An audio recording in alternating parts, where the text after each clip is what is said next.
2024 সালে আত্মপ্রকাশ হওয়া বেবি মনস্টারদের নাচের ট্রেনিং করানোর দায়িত্ব দেওয়া হয়েছে লিসাকে। বেবি মনস্টারদেরকে নাচের ট্রেনিং দেওয়ার দায়িত্ব লিসাকে দেওয়ার পিছনে বেশ কিছু কারণ আছে। এক, লিসা হচ্ছে কে-পপ জগতের সবচেয়ে জনপ্রিয় এবং দক্ষ। তাছাড়াও তিনি অনেক আন্তর্জাতিক গ্লোবাল ব্র্যান্ডের অ্যাম্বাসেডর। ওয়াইজি এন্টারটেইনমেন্ট চায় বেবি মনস্টাররাও সেরকম একটি পজিশনে যাক, তাই তাদের নাচের ট্রেনিং দেওয়ার জন্য লিসাকেই সেরা মনে করেছেন। দুই, লিসা একদম 2010 সালের শুরু থেকে কঠোর পরিশ্রম ট্রেনিং করতে করতে আজকের এই অবস্থানে এসেছে। তাই ট্রেনিং অবস্থায় কতটা চাপ আসে, কিভাবে কষ্ট সহ্য করতে হয়, কিভাবে চাপ সামলাতে হয়, কিভাবে কি করতে হয়, কিরকম ভুল হতে পারে, সবকিছুই তার ভালোই অভিজ্ঞতা আছে। আর শেখানোর দায়িত্ব একজন অভিজ্ঞ ব্যক্তিকেই দেওয়া হয়। তিন, লিসা নাচ, গান, র্যাপ, স্টেজ পারফরমেন্স সবকিছুতেই একদম পারফেক্ট।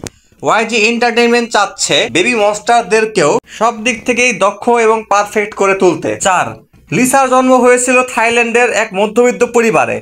মধ্যবিত্ত পরিবারে জন্মগ্রহণ করে সারা বিশ্বের জনপ্রিয় তারকা হওয়ার বিষয়টিকে মোটিভেশন হিসেবে এবং নজির হিসেবে দেখানোর জন্য তাকে ট্রেনার হিসেবে নিয়োগ দেওয়া হয়েছে। কারণ বেবি মনস্টাররা উন্নতি করলে তাদের মেন্টর হিসেবে লিসার নাম অবশ্যই আসবে।